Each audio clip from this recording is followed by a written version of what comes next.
하나님께서 이처럼 사랑하신 분들과 함께하는 오성춘 목사의 오늘의 묵상을 시작하겠습니다. 오늘의 제목은 하나님은 영의 눈을 열어 하늘의 신비를 보게 하십니다. 하나님은 영의 눈을 열어 하늘의 신비를 보게 하십니다. 오늘의 말씀은 고린도전서 2장 10절로 16절입니다. 우리가 세상의 영을 받지 아니하고 오직 하나님으로부터 온 영을 받았으니 이는 우리로 하여금 하나님께서 우리에게 은혜로 주신 것들을 알게 하려 하심이니라. 아멘. 과학적 이성은 보이는 것에 관심이 있지만 신앙은 보이지 않은 것에 마음을 둡니다. 과학은 보이는 세상에 관심이 있지만 신앙은 세상을 아름답게 만들고 살맛 나는 세상을 만드는 하나님을 믿습니다. 과학은 우리가 무엇을 하는 것에서 시작하지만 믿음은 하나님께서 우리에게 무엇을 해 주시는 것에서부터 시작합니다. 하나님의 영을 받은 사람은 믿음의 문을 엽니다. 소련 우주비행사 티토프가 시애틀에 와서 기자회견을 하면서 내가 지구 위에 올라가서 지구를 몇 바퀴 돌아보았지만 하나님은 보이지 않았습니다. 라고 했습니다. 그러나 얼마 후에 같은 장소에서 미국의 우주비행사 걸레는 나는 우주여행을 하면서 우주의 찬란한 광경을 구경하였는데 지구 위에나 이 공간에나 똑같은 자연법칙이 운행되어서 우주여행을 완전히 마치고 돌아올 수 있는 것을 보니 과연 하나님은 계십니다. 라고 말했습니다. 티토프는 세상의 영을 받고 사람이 가르치는 말로 가르치는 사람으로 자기가 보는 것만 보는 육에 속한 사람이었습니다. 그러나 걸레는 하나님의 영을 받은 영적인 사람으로 하나님께서 은혜로 주신 것을 보고 말하는 사람이었습니다. 육에 속한 사람은 과학적 이성을 가진 사람으로 보이는 세상을 합리적으로 분석하고 판단하고 거기에서 결론을 도출합니다. 그러나 영적인 사람은 자기가 보는 것을 보기 전에 먼저 보이지 않는 하나님의 말씀을 받고 은혜의 일을 말하는 사람입니다. 티토프와 걸레는 똑같이 우주여행을 하였지만 티토프는 과학적인 이성을 가지고 보이는 것만 보았기 때문에 하나님이 없다고 선언하였고 걸레는 영의 눈으로 보았기 때문에 하나님은 계십니다. 라고 고백하였습니다. 하나님은 우리의 이성 너머에 있습니다. 그분은 믿음의 눈으로만 볼 수 있습니다. 믿음의 눈은 성령님께서 우리에게 오셔서 열어주는 것입니다. 오늘 성령님께서 당신에게 임하여 당신의 영의 눈을 열어 보이지 않은 하나님의 신비와 은혜를 보는 영적인 사람이 되시기를 기원합니다. 함께 기도드리겠습니다. 우리에게 성령님을 주셔서 영의 눈을 열어주시고 은혜의 일을 말하게 하시는 하나님.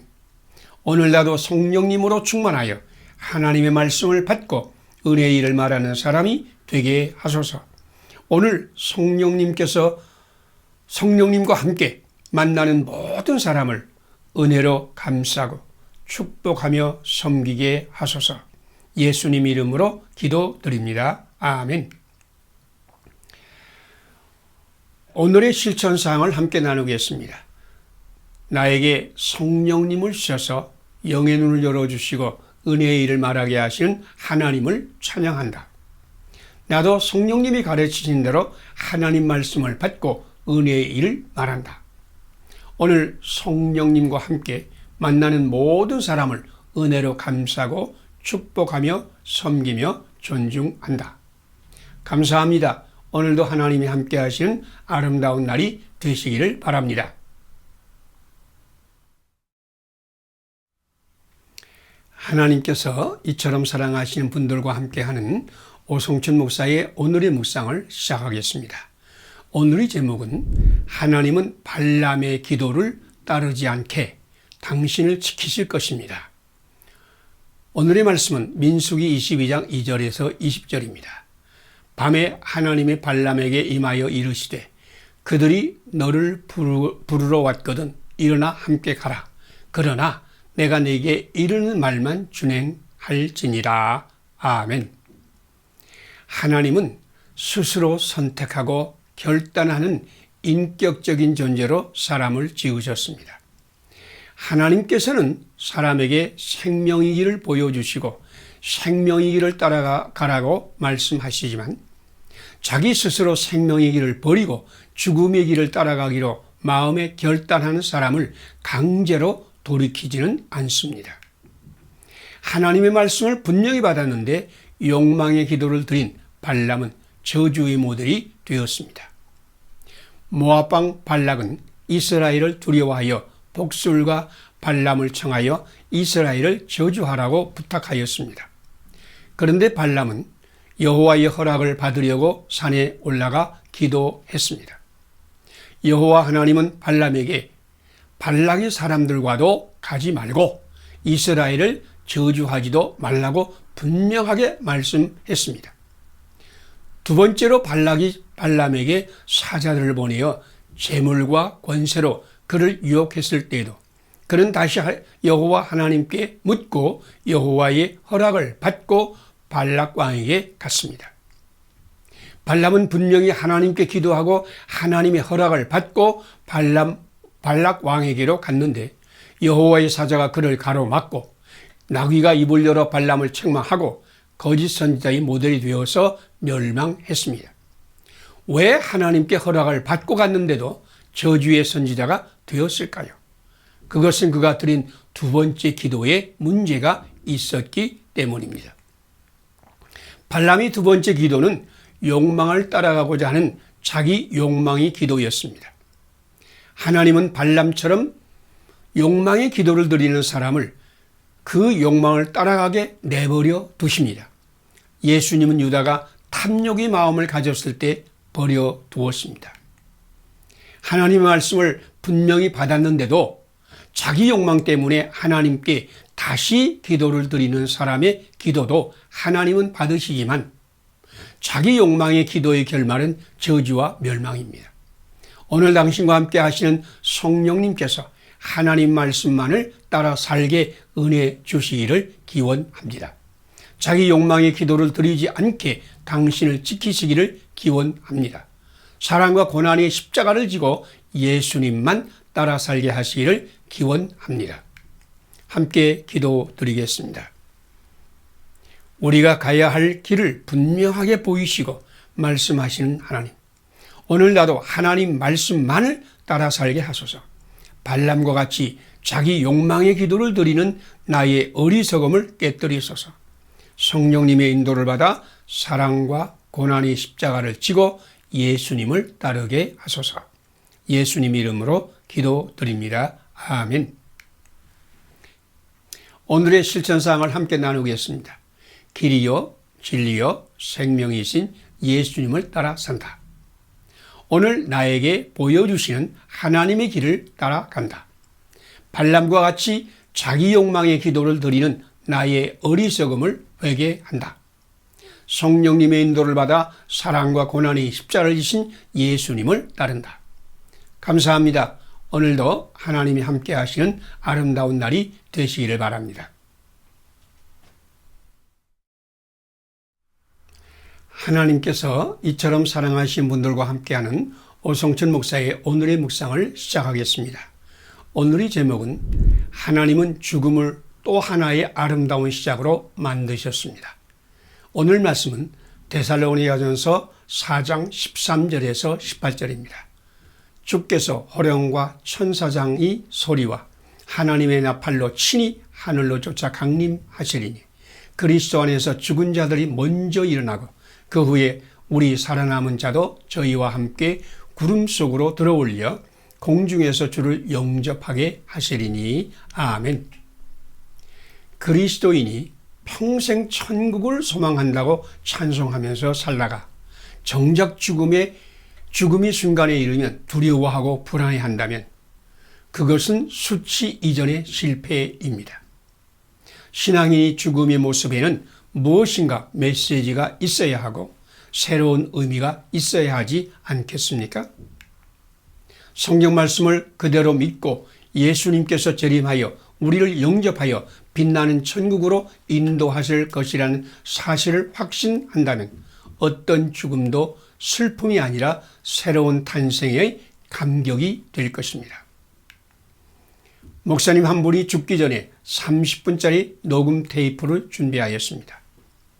장례식장에서 그 녹음의 일부를 틀었습니다.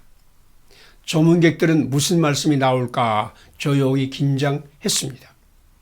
그런데 이런 내용이 흘러나왔습니다. 김 장로님, 목회 잘하도록 도와주셔서 참 고마웠습니다. 헌데 김 장로님, 설교 시간에 하품 좀 하지 마세요. 이 여유 있는 해학에 모였던 조문객들이 순간 폭소를 터뜨렸습니다. 최 권사님, 그동안 참 고마웠습니다. 나를 위해서 불철주야로 기도해 주시고 위로해 주시고 마음 편하게 배려해 준 것도 감사합니다. 권사님은 반드시 복을 받을 것입니다. 그리고 여기 모인 여러분, 나 먼저 갑니다. 부디 주 안에서 열심히 신앙생활을 하다가 이 다음에 예수님 앞에서 기쁘게 만납시다. 이 얼마나 멋있는 죽음의 모습입니까? 그곳에 모였던 사람들은 죽음을 두려워하고 어둡게 생각했던 것을 말끔히 씻고 참 믿음의 소망과 여유와 멋을 함께 느꼈습니다. 지금 당신은 다가올 죽음의 그림자를 보고 사망의 음침한 골짜기를 예상하며 불안과 두려움에 빠진 것은 아닙니까? 우리 주님은 부활의 생명입니다. 죽음을 이기실 뿐 아니라 죽음을 또 하나의 아름다운 시작으로 만드셨습니다. 당신이 주님 안에 있으면 어떤 것도 두려워할 필요가 없습니다. 그리스도인의 죽음은 아름다운 천국의 문을 여는 것입니다. 함께 기도드리겠습니다. 죽음이 끝이 아니라 더 멋진 시작이 되게 하시는 하나님, 오늘 나의 삶이 중요하지만 죽는 것도 감사하고 감격한 것임을 믿게 하시옵소서. 그래서 사도 바울의 확신대로 살든지 죽든지 주님 예수 그리스도만 존귀하기 위하여 힘쓰게 하소서. 예수님 이름으로 기도드립니다. 아멘. 오늘의 실천사항을 함께 나누겠습니다. 죽음이 끝이 아니라 더 멋진 시작이 되게 하신 하나님께 감사한다. 오늘 내가 사는 것도 중요하고 감사하지만 죽는 것도 감사와 감격이 넘치는 축복임을 믿는다. 사도 바울과 함께 살든지 죽든지 주님 예수 그리스도만 존귀하게 하기 위하여 힘쓴다. 감사합니다. 오늘도 하나님이 함께 하시는 아름다운 날이 되시기를 바랍니다. 하나님께서 이처럼 사랑하시는 분들과 함께하는 오성천 목사의 오늘의 묵상을 시작하겠습니다. 오늘의 제목은 하나님은 사랑하는 사람들 가운데 임하여 축복의 문을 여십니다. 오늘의 말씀은 요한일서 3장 13절에서 18절입니다. 누가 이 세상의 재물을 갖고 형제의 궁핍을 보고도 도와줄 마음을 가두면 하나님의 사랑이 어찌 그 속에 거하겠느냐. 아멘. 능력과 은사는 자기 안에 있으나 사랑은 관계 속에서만 찾을 수 있습니다. 사람은 관계 속에서 울고 웃고 기뻐하고 슬퍼합니다. 예수님께서 우리를 위하여 목숨을 버리는 사랑을 베풀어 주셨으므로 우리가 사랑을 알고 우리도 형제를 위하여 목숨을 버리는 사랑을 할 수 있습니다. 그런데 하나님은 사랑의 사람을 우리에게 보내어 하나님의 사랑을 베푸십니다. 하나님은 사람을 사랑하는 관계 안에서 풍성한 축복의 문을 여십니다. 어떤 사람이 고대 인도의 신비가 라마누자에게 찾아와서 저는 신을 사랑하고 싶습니다. 그 길을 가르쳐 주십시오. 라고 애원하였습니다.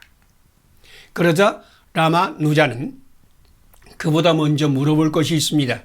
그대는 누구와 깊은 사랑에 빠져본 적이 있나요? 그 사람은 나는 이 세상이나 이 세상에서 일어나는 일 따위에는 관심이 없습니다. 저는 종교적인 사람입니다. 저는 세속적인 사람이 아닙니다. 오직 신만을 사랑하고자 합니다. 라고 대답하였습니다. 그러자 라마누자는 그에게 이렇게 선언했습니다.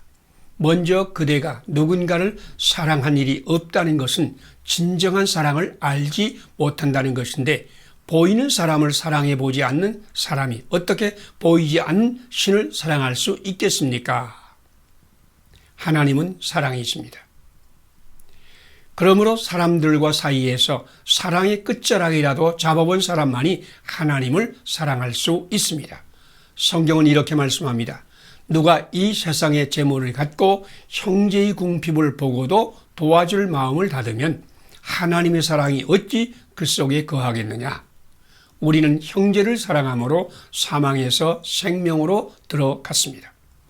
하나님은 형제를 사랑하는 사람들 가운데 풍성한 사랑으로 채우십니다. 오늘 당신이 누군가를 사랑하고자 씨름하는 그곳에 하나님께서 임하여 하늘의 사랑으로 축복하실 것입니다. 함께 기도드리겠습니다. 사랑하는 관계 속에 임하여서 사랑을 채우시며 생명의 기적을 일으키시는 하나님, 오늘 누구를 만나든지 무엇을 하든지 거기에 하나님의 사랑을 담는 날이 되게 하소서. 하나님의 사랑과 사람 사랑을 분리하였던 나를 용서하소서. 오늘도 이웃과 사이에 하나님의 사랑의 생수의 강이 흐르게 하는 날이 되게 하시옵소서. 예수님 이름으로 기도드립니다. 아멘. 오늘의 실천사항을 함께 나누겠습니다. 사랑하는 관계 속에 임하여서 사랑을 채우시며 생명의 기적을 일으키시는 하나님을 찬양한다. 오늘 누구를 만나든지 무엇을 하든지 거기에 하나님의 사랑을 담는다. 하나님 사랑과 사람 사랑을 분리하였던 나를 회개한다. 이웃과 사이에 하나님의 사랑을 생수의 강같이 흐르게 한다. 감사합니다. 오늘도 하나님이 함께 하시는 아름다운 날이 되시기를 바랍니다. 하나님께서 이처럼 살아가신 분들과 함께하는 오성춘 목사의 오늘의 묵상을 시작하겠습니다. 오늘의 제목은 하나님은 당신이 어떤 일을 만나도 소망의 문을 여실 것입니다. 하나님은 당신이 어떤 일을 만나도 소망의 문을 여실 것입니다. 오늘의 말씀은 로마서 8장 18절에서 25절입니다. 우리가 소망으로 구원을 얻었으니 보이는 소망이 아니니 보는 것을 누가 바라리요. 만일 보지 못하는 것을 바라면 참음으로 기다릴지니라. 아멘. 사탄은 우리 마음의 눈을 과거에 일어난 사건에 고정하게 만들어서 판단하고 비판하고 비난하게 만듭니다. 그러나 성령님은 새 일을 창조하시는 하나님께 우리 눈을 고정하여 소망 가운데 즐거워하게 하십니다.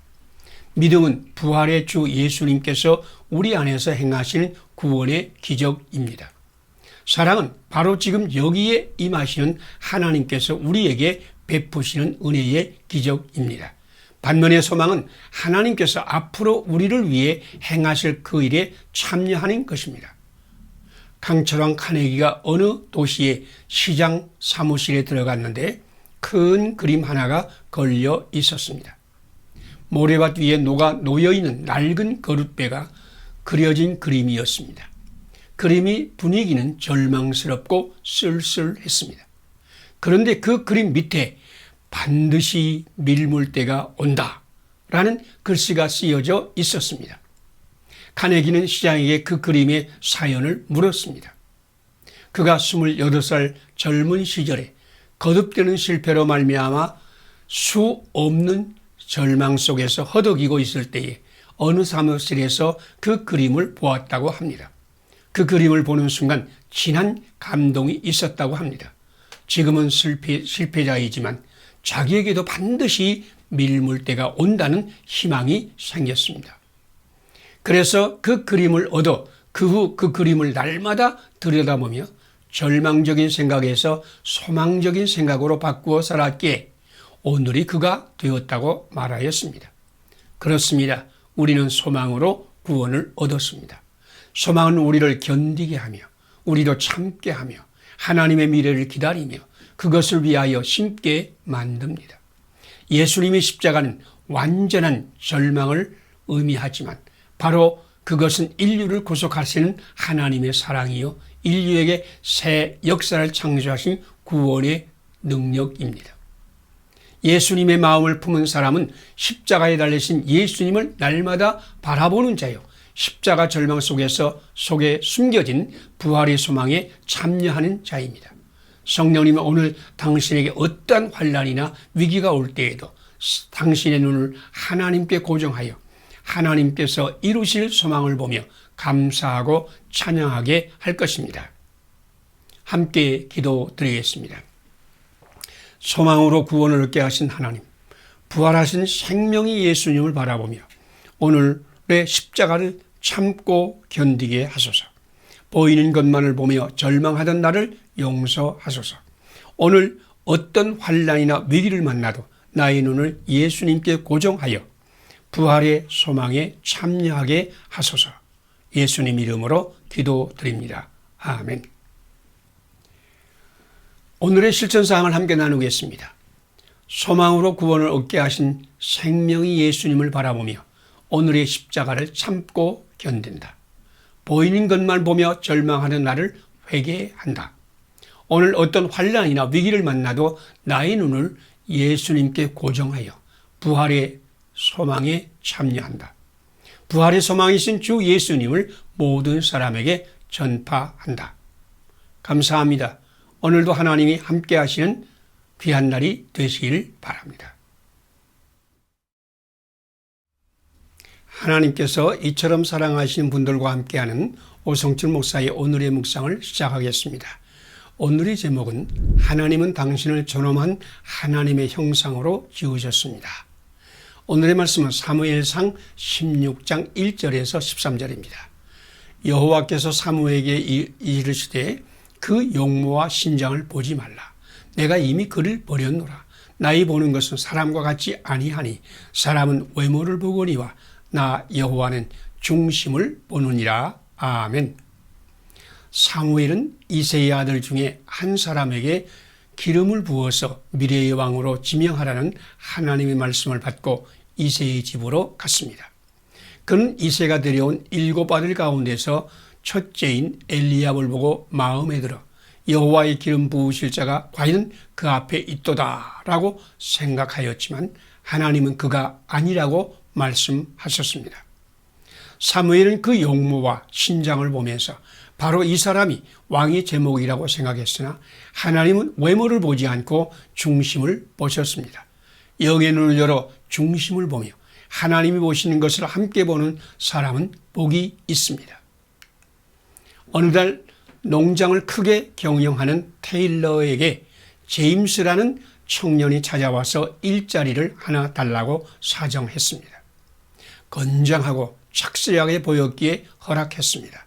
청년은 건초더미 위에서 자고 먹으며 열심히 일했습니다. 그가 매우 성실하게 일을 하자 테일러 씨는 마음이 흡족했고 그의 딸도 이 청년을 사랑하게 되었습니다. 그러나 이것을 알게 된 테일러는 돈도 없고 족보도 알 수 없는 자가 감히 내 딸을 넘보다니 말도 되지 않는다 라고 생각하여 그를 쫓았습니다.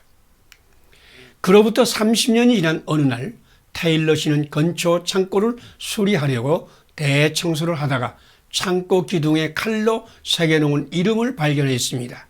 제임스 아브라함 가필드.